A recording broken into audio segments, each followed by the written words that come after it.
the early heat of the hot morning sun. "I'm too tired to make it to the water hole," he sighed. The dream had curved his straight mouth down into a frown. He saw his friends wiggling down to the water, and suddenly he wanted more than anything to bend. He tried his hardest, but he could not. "Too late," he cried, "too late." Then the wind came up, and he decided, with the wind at my back, I can inch to the water hole one last time for one last drink. Still wishing he could bend, he made his painful way to the water hole. He tried to bend his neck just enough to take one last drink, but now even his neck would not bend, not one little bit. He peered down into the blurry, wind-blown water.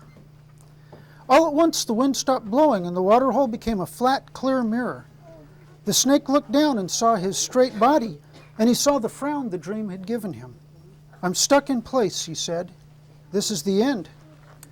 A tear came to his eye, rolled down his face, and hung for a moment on his cheek. Then it fell to the water with a bloop, and it made a ripple. As the snake looked down, his body in the water mirror began to bend, very softly, in the ripple the tear had made. He gasped in wonder. "I'm bending," he cried. "That's me. I can see myself bend." Tears of joy poured from his eyes and fell to the water, sending his water body leaping and dancing in the bending of the rippling. He bent down into the dancing, bending, rippling water and drank long and strong from the heart of it. He lifted his head and closed his eyes. He moved his head to the left and to the right. He felt his brand new bending wiggle down his neck, woggle down his body, and jiggle all the way to the tip of his tail. He felt the rough, hot ground scritch and scratch against his sliding, swerving belly. He felt his mouth curve upward into a big, bendy smile. He opened his eyes and slithered away, coiling and twisting, sliding and bending to play with his bendy friends. The end.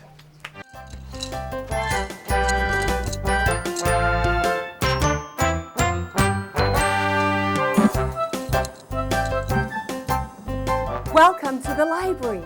Let's go see a show. I have a new bitten bob on my cloak today. It's right over here.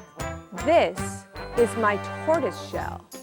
And today I'm going to tell the story of the tortoise and the hare. And here we begin. Once upon a time, the tortoise and the hare were friends, except that the hare always used to tease the tortoise. He would say, "Hey, tortoise, you're a slowpoke."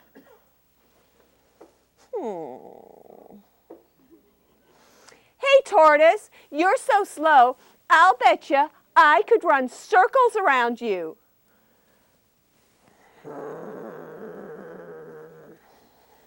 "You're so slow that I'll bet you're the slowest animal in the whole forest. Nanny, nanny, boo-boo, nanny, nanny, boo-boo."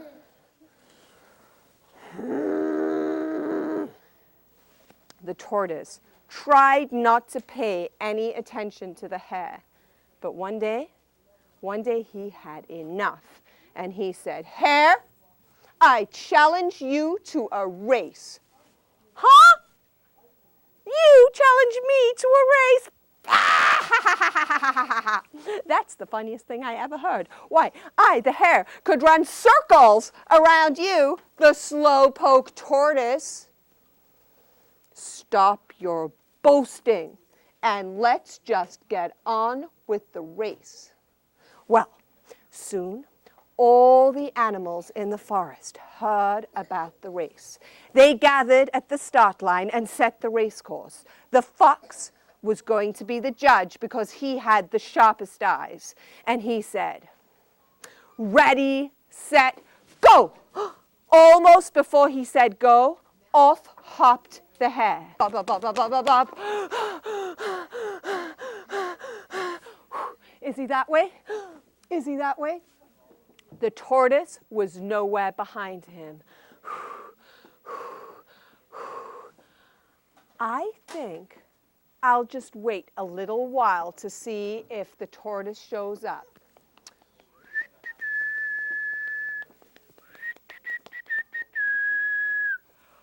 I'm a little bit tired. Oh, there's a nice soft patch of green grass over there. I'll bet you I could take a little nap. And then when the tortoise comes, well, I'll hop up, I'll run to the finish line, and I'll make him watch me win the race. And he lay down in the soft green grass and had a little nap.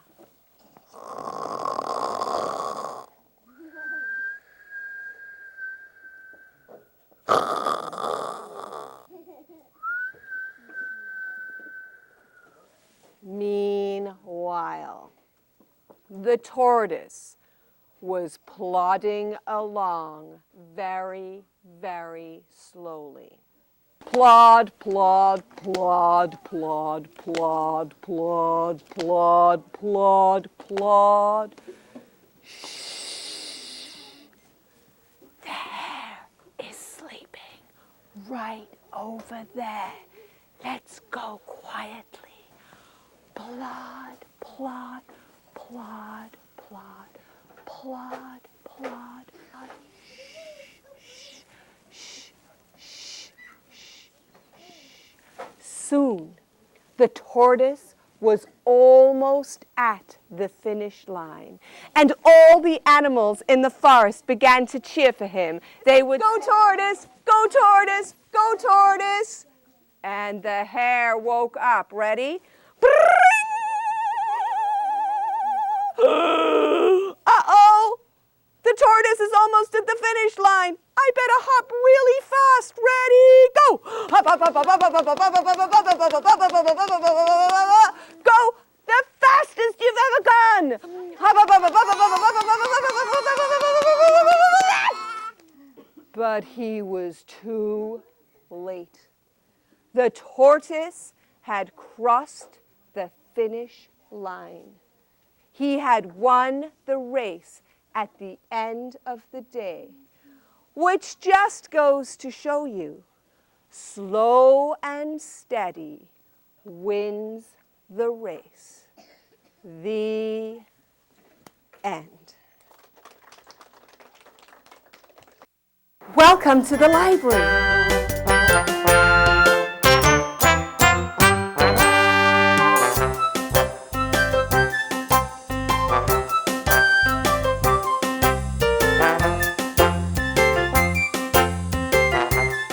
Let's go see a show.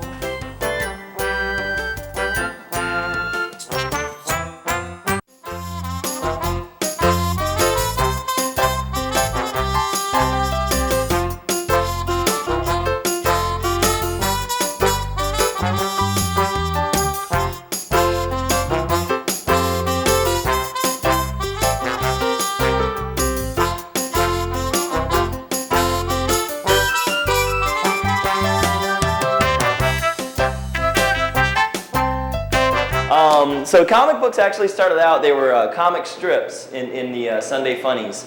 And somebody had the great idea to take several of the strips and put them together in one book, like the Peanuts. They put them all in one book, and that was the first comic book. And then, like I said, Superman came along, Action Comics #1. That was in 1938, long time ago. I don't think any of us were around back then. But that was the first superhero comic. And it was huge. They sold 4 million copies of that back then. That was big numbers. That's like more people than watch American Idol nowadays, I think. Over the years, comic books evolve. They take on topical issues like in the 60s and 70s, and the characters have become really well written. And like whereas a comic book story would last 8 pages back in the 30s, now they go sometimes 8 issues long, the same storyline. So, of course, you guys all know Spider-Man and everything, right? What we're going to do today is we're going to create a character. You guys know how Spider-Man became Spider-Man? Yeah! Spider-Man was bit by a radioactive spider, and it gave him the powers of a spider. Now, a spider is tiny. They can lift like 5 times their weight or something. And Spider-Man, of course, is big, and he can also lift 5 times his weight. He can stick to walls. He can do all this stuff. When Spider-Man first got his powers, he didn't use them for good. He was a wrestler. He used his powers to make money for himself. And then he let a thief get away, which he could have stopped, and the guy wound up doing something bad to Spider-Man's uncle. And Spider-Man learned an important lesson that day. He learned with great power comes great responsibility. We're going to create today, kids, Mighty Strong Man. And I would imagine Mighty Strong Man's pretty tough, pretty strong. What can Mighty Strong Man do? He can stick to walls. He's a little bit like Spider-Man, but that's okay. Pick things up. He can fly? Okay. And he can fly. Okay. He fights what? Bad guys, right? Big boxing gloves on Mighty Strong Man. So now we know Mighty Strong Man, we know his powers, we know he's a good guy. Talk to animals, Rafi. Mighty Strong Man is a vegetarian. He was injected with a serum that gave him powers above that of a normal person, okay? Our superhero. What do y'all think of that? Is that exciting? You've seen comic books, right? Tell me what comic books look like to you guys. They're like little squares, right? Little boxes, right? You know, and they tell a story within a box. All right. And comic strips and newspapers, when you get to your LA Times on a Sunday to look at the movies or whatever, read the articles, and you look at the comic strips, you see little comic strips and little panels, right? Okay. We call those panels, by the way. In animation, what we do is before we actually animate the drawings, we have to tell the stories in little frames, okay? You have to ask yourself as to how you make your character believable and how you can tell stories. You ask, where did he come from? How did he get his powers? Why is he there? And everything else. Now I'm going to explain to you guys the rules in comics, okay? And I'm going to do it in 3 easy lessons, okay? Comic books, movies, television is all used in this with this little format, okay? This particular frame or panel, right? You want to explain something that's happening in this scene, right? Let's just say we want to tell them where they're at, okay? I'm going to say this is a city, okay? This is Metropolis, okay? Yes. It's daytime. Here's the sun, okay? This is what we call an establishing shot. It's basically an image is to you let everybody know where everything is at. We are in a city. It is daytime. It's a bright, beautiful day, and the sun is shining on the city and everything. The next lesson, we want to move it a little bit closer into the city, right? You know, okay, now that we know that this is Metropolis, let's just say, where are we at in Metropolis, okay? There's a person sitting there, now standing on the street. No, well, not on the street. Let's just say it's a sidewalk, yes, because it's safer to be on the sidewalk as opposed to on the street, okay? And we'll draw a car over here.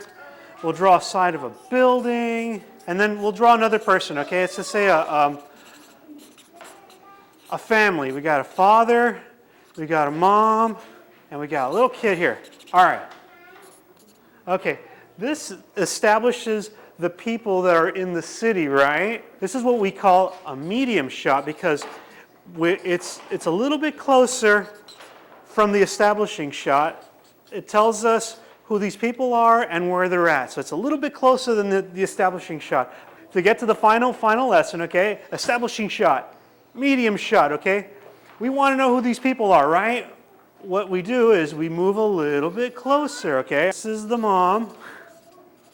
Here's the dad. Here's the kid. This is what we call a close-up. We go to a close-up guy so we can show reaction, see if they're angry, mad, happy, sad, or you want to show a detail. Let's just say, see what this person is pulling out of their pocket, or you show car keys, or something important, a little detail you want to share with your viewer when you're drawing a story. You use a close-up. Now I was going to show you another extra lesson. Let's just say you want to show something even more super important, okay? The close-up of eyes to show a reaction, right? This person is, I don't know, he's worried. Yes, oh, I'm worried. This is what you call an extreme close-up. Okay, extreme close-ups are used just for those very special occasions when you really need to like concentrate on one single image, okay? And these 4 lessons, that's all you need to tell stories. You can go watch